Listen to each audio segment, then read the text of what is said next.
사랑과 은혜가 풍성하신 아버지 하나님, 우리에게 값없는 은혜와 사랑을 베풀어 주셔서 너무나도 감사드립니다.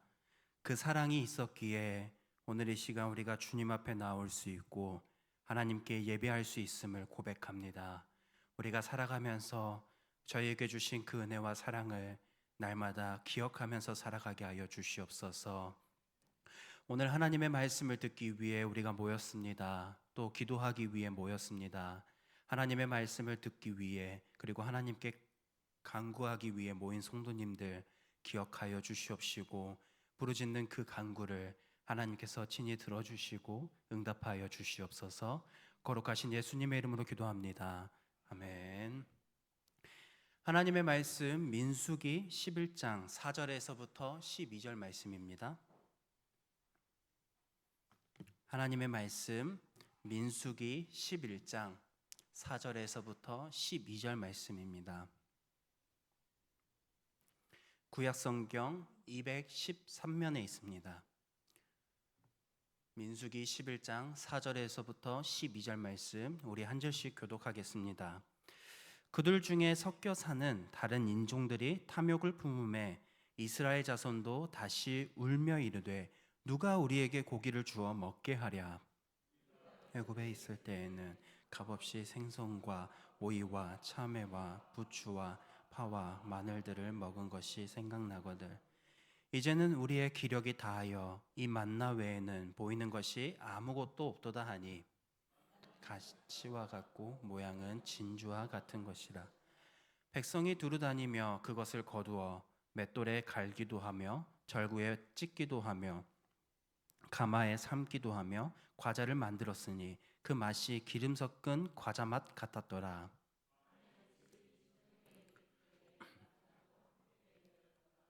백성의 온 종족들이 각기 자기 장막 문에서 우는 것을 모세가 들으니라. 이러므로 여호와의 진노가 심히 크고 모세도 기뻐하지 아니하여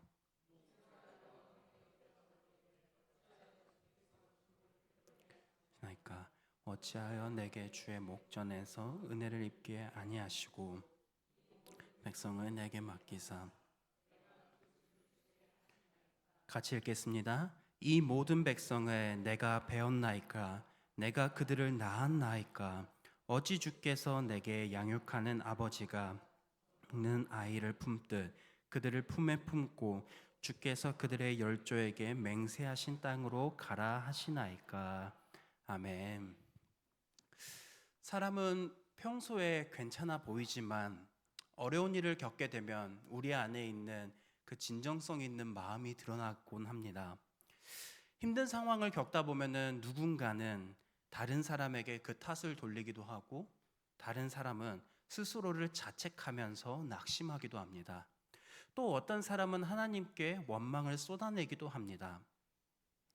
이처럼 우리는 어려운 상황, 즉 고난을 겪을 때 다양하게 반응을 하곤 합니다. 그런데 우리가 한번 고난을 생각해 보면 이 고난은 믿음을 무너뜨리는 거라고 생각할 수도 있겠지만 오히려 우리가 그 고난을 통해서 무엇을 믿고 있는가를 돌아보게 만들기도 합니다. 내가 정말 하나님을 믿고 있는지 아니면은 익숙한 신앙생활 속에 머물러 있는지를 이 고난이라는 게 돌아보게 만듭니다. 오늘 본문을 보면 이스라엘 백성들이 광야에서 겪는 어려움 속에서 그들의 마음에 무엇이 있는지를 보여줍니다. 그리고 그 상황 속에서 모세는 다른 반응을 보입니다. 오늘 이 말씀을 통해서 우리는 두 가지의 마음을 함께 살펴보고자 합니다. 하나는 불평과 원망으로 사람들 앞에서 감정을 토로했던 이스라엘 백성들, 그리고 다른 하나는 그 상황에서 사람이 아닌 하나님을 찾는 모세, 이 두 마음을 살펴보면서 우리는 고난 중에 어떠한 반응을 보이는지 함께 점검하는 시간이 되길 소망합니다. 본문 4절을 보면 섞여 사는 다른 인종들이라는 표현이 나옵니다. 이 사람들은 출애굽 당시 이스라엘과 함께 나온 이방인들로 보입니다. 출애굽기 12장 38절 말씀입니다. 수많은 잡족과 양과 소와 심이 많은 가축이 그들과 함께 하였으며, 여기에서 보면 이스라엘 백성들이 출애굽을 했을 때 이스라엘 백성들만 있는 것이 아니라 수많은 이방인들, 다른 족속들이 있다는 것을 우리는 알 수 있습니다. 그런데 오늘 본문을 보면 이스라엘 백성들이 먼저 하나님께 원망의 마음을 품기 시작한 것이 아니라 이들이 먼저 먹을 것에 욕심을 내기 시작하면서부터 이 이스라엘 공동체 전체적으로 하나님을 향한 불평과 원망이 시작되었습니다. 고기를 그리워하면서 불만을 드러내기 시작한 것입니다. 이때 이스라엘 백성들도 그 영향을 받아서 울기 시작합니다. 단순히 힘들다 이러한 감정으로 인해서 울음을 토해낸 것이 아니라 고기를 달라며 하나님을 향해 원망하고 불평을 한 것입니다. 그리고 그들은 그렇게 하나님 울면서 과거에 있었던 일들을 다시 기억하기는 합니다. 그들은 애굽에서 먹던 음식을 떠올렸습니다. 본문 5절을 보면 알 수 있는데요. 이렇게 나와 있습니다. 우리가 애굽에 있을 때에는 값없이 생선과 오이와 참외와 부추와 파와 마늘들을 먹은 것이 생각나거늘이라고 기록되어 있습니다. 여기에서 중요한 표현 바로 값없이입니다. 값없이. 그들은 과거에 애굽에서 어떠한 삶을 살았습니까? 그들에게는 자유가 보장된 삶보다는 노예로서 종으로 억압된 삶, 자유롭지 못한 삶을 살았습니다. 매일 강제 노동에 시달렸고 그 종으로서 억압된 삶을 살았습니다. 하지만 지금 돌아보면은 그들은 어떻습니까? 그 과거를 생각하면서 힘들었던 그때를 기억하기보다는 오히려 그때 먹었던 것들을 생각하면서 지금의 그 상황, 하나님께서 애굽에서 이스라엘 백성들을 광야로 인도해 내시고 그들에게 만나를 값없이 먹이게 하신 것들에 감사하는 삶이 아니라 과거에 애굽에서 종살이하면서 값없이 먹었던 여러 가지 음식들을 생각하고 그때가 더 좋았거늘라고 불평하기 시작했습니다. 그들이 그 고통을 잊고 그때 먹었던 음식을 기억하는 이유가 무엇이었을까요? 그만큼 현재가 불만족스러웠기 때문입니다. 하나님께서 그들에게 주시는 만나로는 이제 더 이상 만족이 되지 않는 것입니다. 하늘에서 매일같이 공급받는 그 기적이 익숙해지고 그리고 그 안에서 이제 욕심이 생기는 겁니다. 하나님께서 우리에게 주신 것을 감사하고 만족하는 것이 아니라 그 욕심이 그보다 더 큰 것들, 고기가 있었으면 좋겠다, 이러한 것들을 이제 마음속에 품기 시작하니까 감사함을 더 이상 느끼지 못하게 한 것입니다.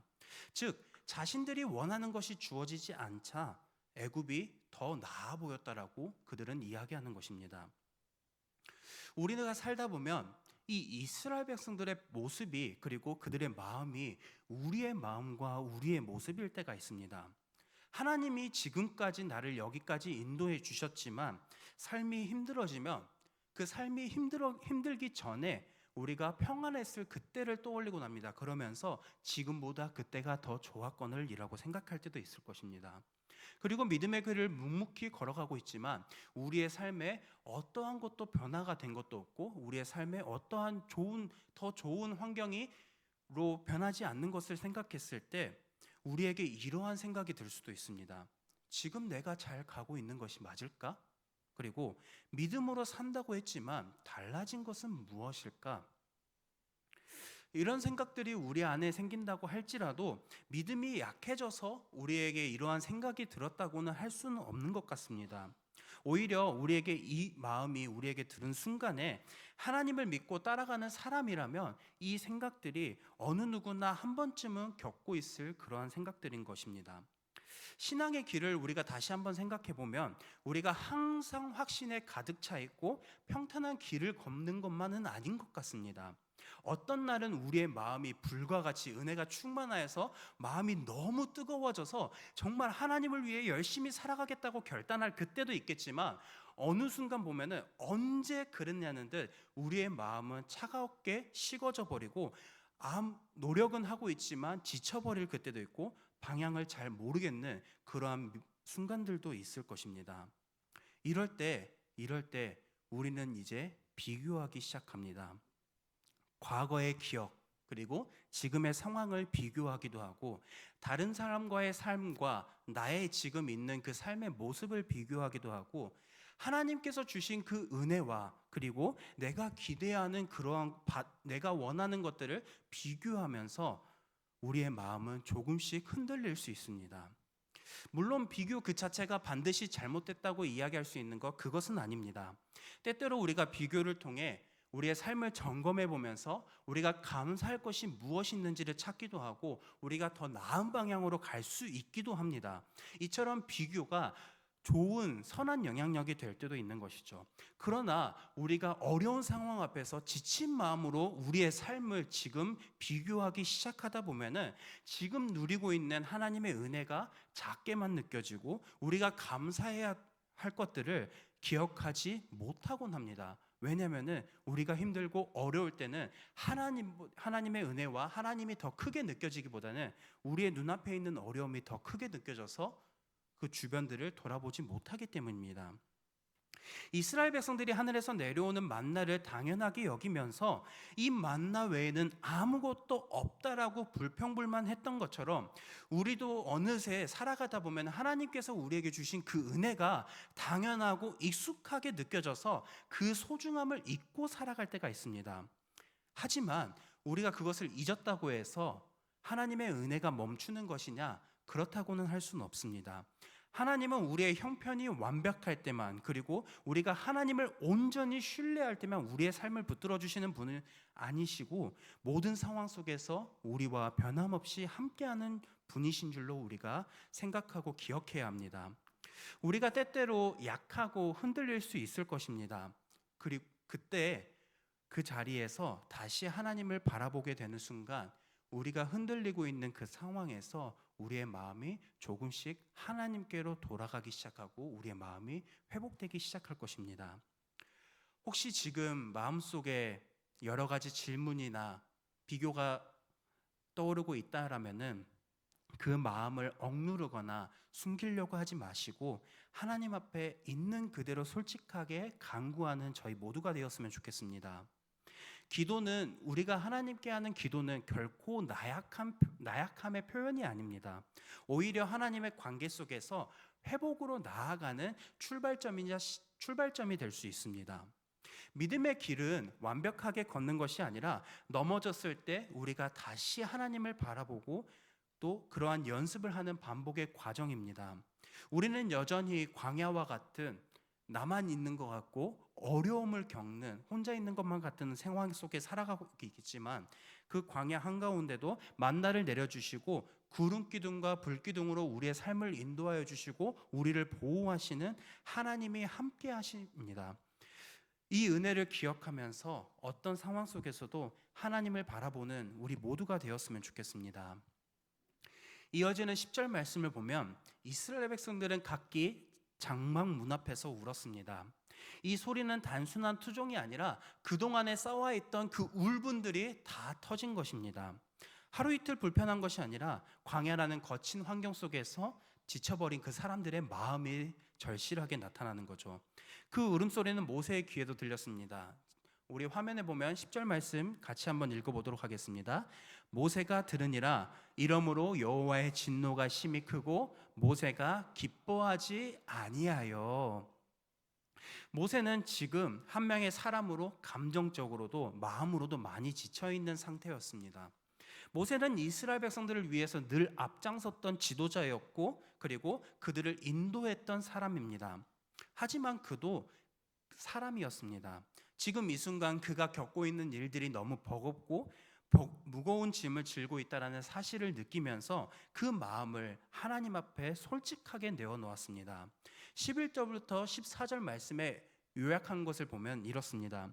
주께서 어찌하여 주의 종을 괴롭게 하시나이까? 이 모든 백성을 내가 베었고 내가 낳았습니까? 혼자서는 이 모든 백성을 내가 감당할 수 없습니다라고 솔직하게 그 무거운 짐들을 하나님 앞에 토로했습니다. 이스라엘 백성들은 사람들 앞에서 그 울분을 드러냈지만 지도자였던 모세는 하나님 앞에 나아갔습니다. 사람들 앞에서 터뜨리는 감정은 때때로 원망과 오해를 만들기도 합니다. 하지만 하나님 앞에 올리는 그 기도는 원망에서부터 시작하겠지만 그 원망이 오히려 우리의 삶을 회복시켜주는 첫 걸음이 될 수 있습니다.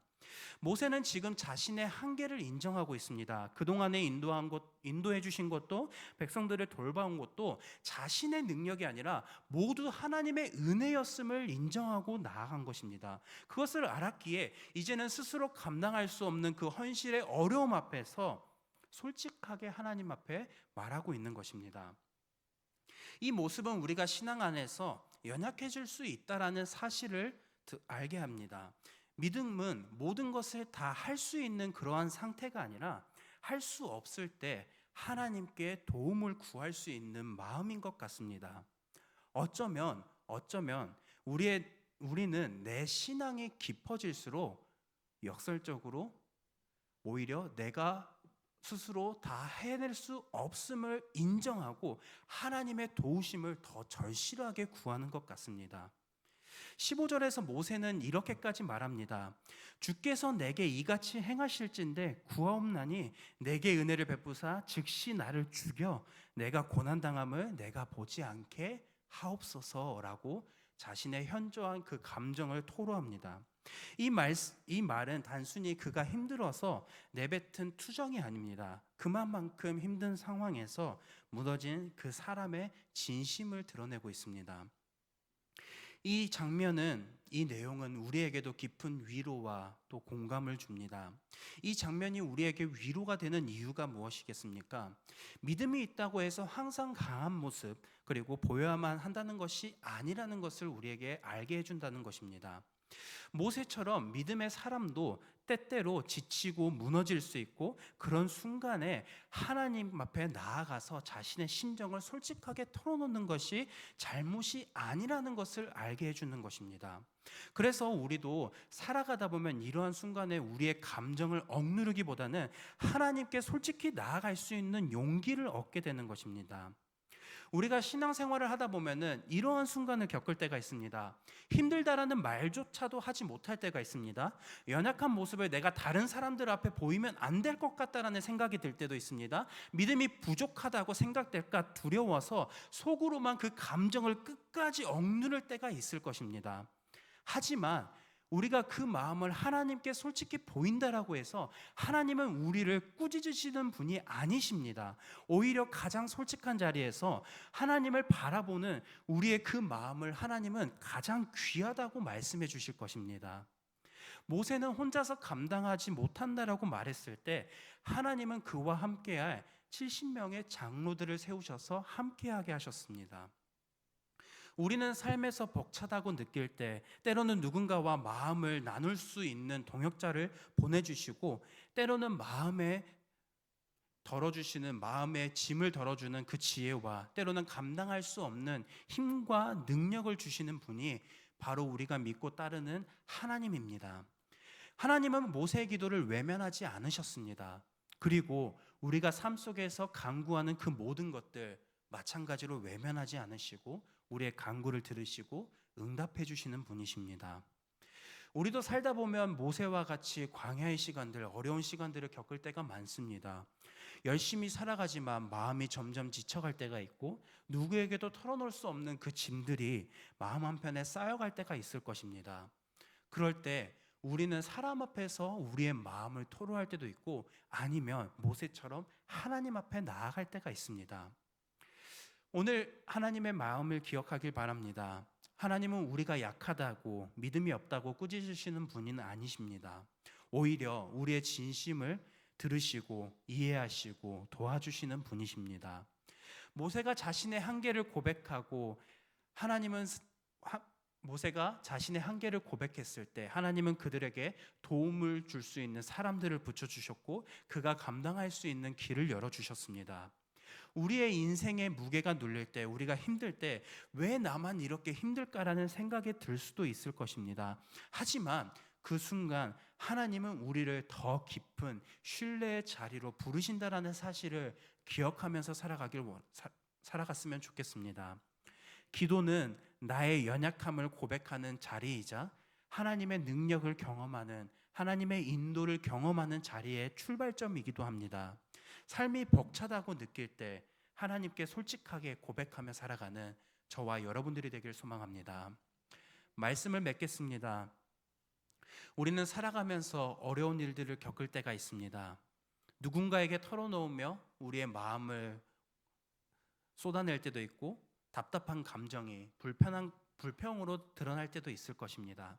또 어떤 날은 모세처럼 하나님 앞에 나아가 감추지 않고 눈물로 그것들을 토해내면서 하나님을 찾을 때도 있을 것입니다. 삶이 힘들게 느껴질 때 그런 감정이 드는 것 자체가 잘못된 것은 아닙니다. 중요한 것은 그 모든 마음 앞에, 누구 앞에 우리는 어떤 자세로 드리는가입니다. 우리 모두 지금 마음이 지쳐 있다면 그 마음을 혼자 품지 않고 하나님께 아뢰시길 바랍니다. 눈물로 기도해도 괜찮습니다. 하나님은 우리의 마음을 잘 아시고 그 진심을 외면하지 않으시는 분이라는 사실을 기억하면서 살아갔으면 좋겠습니다. 오늘 이 말씀을 기억하면서 고난 중에도 하나님 앞에 나아가 간구하는 우리 모두가 되길 간절히 소망합니다. 우리 두 가지 기도 제목을 붙들고 함께 기도하며 나아가겠습니다. 고난 중에도 하나님을 향한 믿음을 잃지 않게 하소서. 그리고 연약함을 숨기지 않고 하나님께 솔직히 나아가는 기도의 사람이 되게 하소서. 이 두 가지 기도 제목을 기억하면서 붙들고 하나님께 우리가 어려운 상황이 다가왔을 때 우리의 스스로의 힘으로 그리고 그 모든 감정들을 억누르면서 불평불만하고 사람들 앞에서만 그것들을 다 털어놓는 것이 아니라 우리의 모든 간구 그리고 나보다 나를 더 잘하시는 그 하나님을 찾고 그분에게 간구하면서 우리를 회복시키시고 우리의 삶을 인도하여 주시고 보호하시는 그 하나님의 능력을 경험하며 살아갈 수 있게 해달라고 우리 이 시간 두 가지 기도 제목을 붙들고 함께 기도하며 나아가겠습니다. 사랑과